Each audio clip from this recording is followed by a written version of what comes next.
ao me dirigir a todos e todas as pessoas aqui presentes, sinto-me no dever de compartilhar uma mensagem que ressoe não apenas na dimensão do tempo que nós chamamos de presente. Nosso passado e nosso futuro também estão em jogo, senhoras e senhores, nessa nova etapa do país que agora se abre diante de nós. Diz um antigo ditado iorubá: Exu matou o pássaro ontem com a pedra que só jogou hoje. Acho que muitos de vocês já conhecem esse ditado, que tem como uma das suas interpretações possíveis o fato de que presente, passado e futuro são realidades entremeadas. E nessa encruzilhada que nos encontramos, eu diria que são também indissociáveis. Não nos movimentamos apenas em um plano para que não nos... um plano. E isso é importante dizer para que nós não nos esqueçamos jamais da grandiosidade das nossas lutas. Nossa conexão é com passado, presente e futuro. Nós estamos vivendo nesse momento passado, presente e futuro. Portanto, eu quero aqui deixar uma mensagem que se dirige a cada um de nós e que possa repercutir nessas três dimensões do tempo. E com isso eu quero falar também do que esse ministério será. Minha primeira mensagem, portanto, é o passado. E lembre-se, eu falei de passado, mas quando eu falo do passado, eu falo daquilo que somos e daquilo que podemos ser. Não é o passado que nos aprisiona, mas é o passado que nos serve de catapulta em direção ao presente e também nos lança em direção ao futuro. Portanto, minha primeira mensagem é a reverência, a luta por memória, verdade e justiça.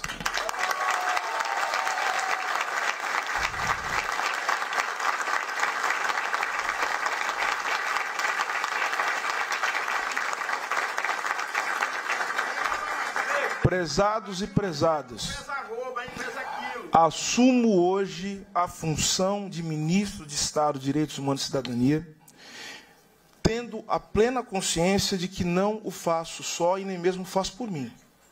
Sou fruto de séculos de lutas e resistência de um povo que não se resignou, nem mesmo diante dos piores crimes e horrores da nossa história. Nós não nos vergamos, nós não nos rendemos. Nós somos o povo que, mais de um século antes do pastor Martin Luther King ter dito isso, disse Luiz Gama,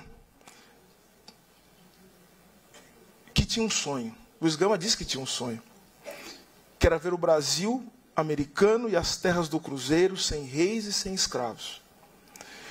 E somos esse povo, dentre outras coisas, por saber que o Luiz Gama não teria sonhado se não fosse por sua mãe, Luísa Maim. E essa não teria sonhado se não fosse por seus antepassados que levaram diante o sopro da vida para seus filhos e netos. Por isso, irmãos e irmãs que aqui estão, jamais se enganem. A nossa força é, sobretudo, a força dos nossos ancestrais. Nessa força que também me habita, carrego comigo, com meus irmãos e irmãs, as dores, as alegrias e, sobretudo, a luta e a força de um povo que, apesar de tudo e de todos, sobreviveu e ainda sobrevive. Legando a esse país um patrimônio material e imaterial indescritível, seja nas artes, na religiosidade, no futebol, no samba, nas universidades, ou em cada tijolo posto sobre tijolo nesse país, das humildes alvenarias periféricas aos mais suntuosos palácios, de onde muitas vezes nós somos enxotados, como se nada tivéssemos a ver com as belezas erguidas por nossas próprias mãos. Não nos enganemos. Sempre houve aqueles que quiseram e há aqueles que ainda querem nos separar da nossa criação. Mas na nossa obra pulsa o nosso sangue nos nossos feitos, brilham os nossos rostos e na nossa memória resplandece a nossa força. Haverá o dia em que não seremos mais alienados dos frutos do nosso trabalho e do nosso engenho e poderemos, enfim, gozar dos nossos talentos e do nosso tempo livre em invenções ainda mais grandiosas. Hoje coloco-me humildemente como um operário na escrita de mais um capítulo desse sonho.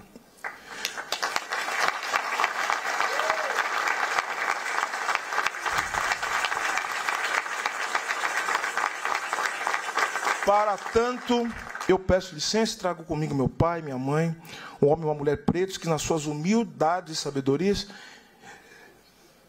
ensinaram o meu valor do amor, das lutas cotidianas e da dignidade humana. Trago também meus irmãos, meus tios, meus sobrinhos, meus primos. Meu primo está ali, querido. Cachito. minha companheira Edneia, né? Sem ela nada disso seria possível. Está ali. Amigos e amigas e todos aqueles e aquelas que contribuíram com um projeto do qual sou hoje e, ao mesmo tempo, parte e testemunha. Também trago a luta de Zumbi, de Dandara, dos já citados Luiz Gama e Luiz Amaim, de Abdias, de Guerreiro Ramos, de Lélia Gonzalez, de Milton Santos, de Marielle Franco, de Pelé,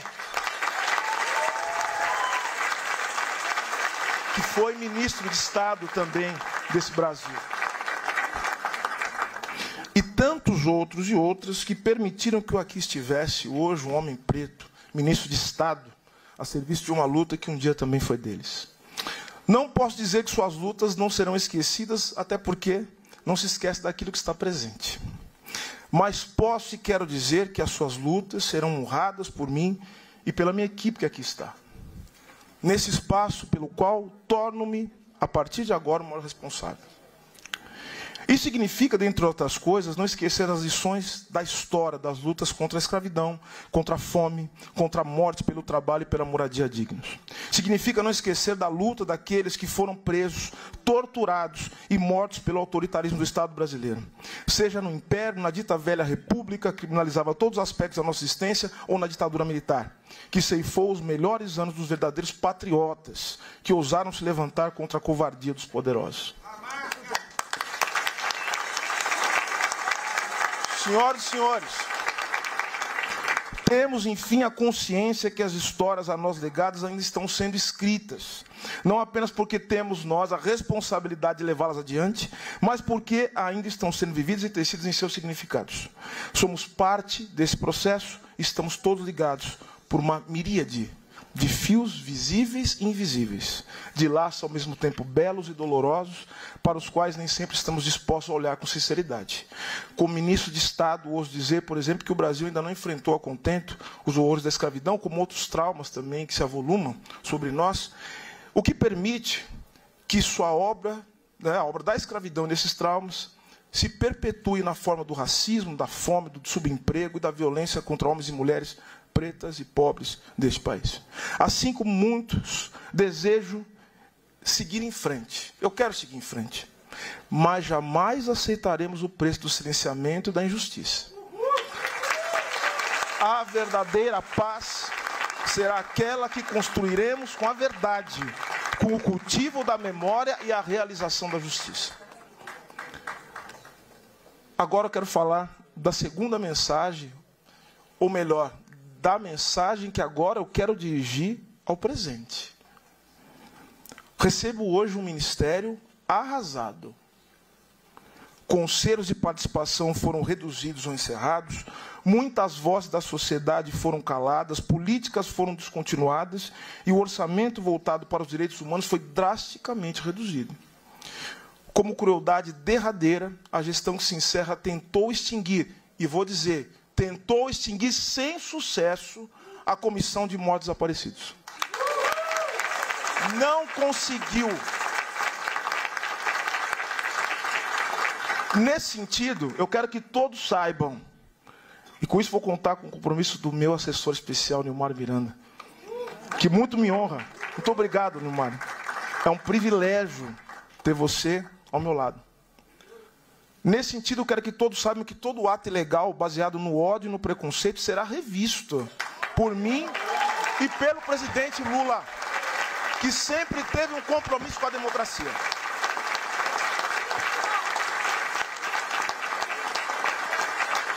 Prezados e prezadas, saibam disso, nós não permitiremos que o Ministério, criado para promover políticas de direitos humanos, permaneça sendo utilizado para a reprodução de mentiras e preconceitos.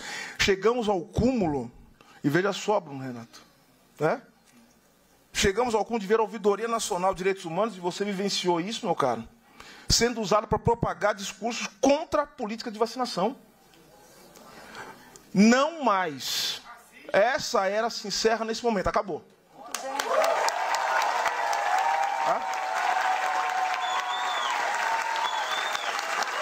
Senhoras e senhores, encerra-se também nesse momento A era de um presidente que, se outrora se disse orgulhoso de defender tortura, usou seu cargo amparado por sua ministra de Direitos Humanos para investir contra o Mecanismo Nacional de Prevenção e Combate à Tortura. Como se sabe, os membros do órgão foram exonerados e suas remunerações foram extintas. Situação esta que só foi parcialmente revertida por uma decisão judicial. A importância que teve o judiciário nesse momento. Pois eu digo também, isso acabou. A partir de hoje, nós garantiremos o pleno funcionamento do Mecanismo Nacional de Prevenção e Combate à Tortura.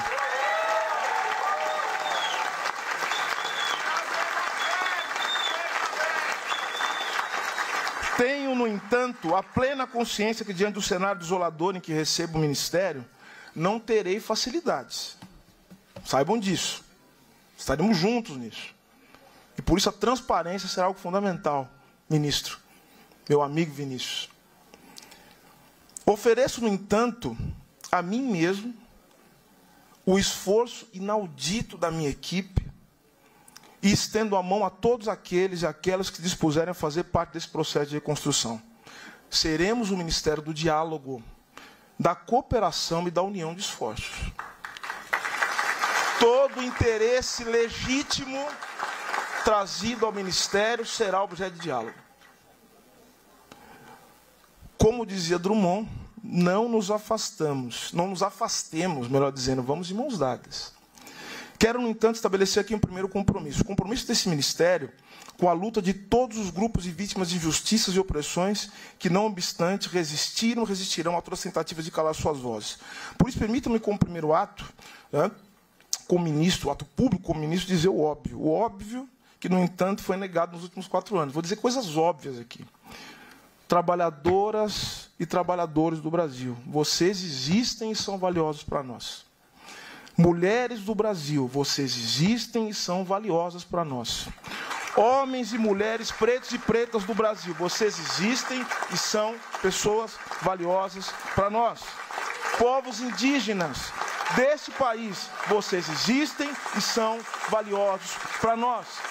Pessoas lésbicas, gays, bissexuais, transexuais, travestis, intersexo e não binárias, vocês existem e são valiosos para nós. Pessoas em situação de rua, vocês existem e são valiosas para nós. Pessoas com deficiência, pessoas idosas, anistiados, filhos de anistiados, vítimas de violência, vítimas da fome e da falta de moradia, pessoas que sofrem com falta de acesso à saúde, companheiras, empregadas domésticas, todos e todas que sofrem com a falta de transporte, todos e todas que têm seus direitos violados, vocês existem e são valiosos para nós. Com esse compromisso, quero ser ministro de um país que põe a vida e a dignidade em primeiro lugar.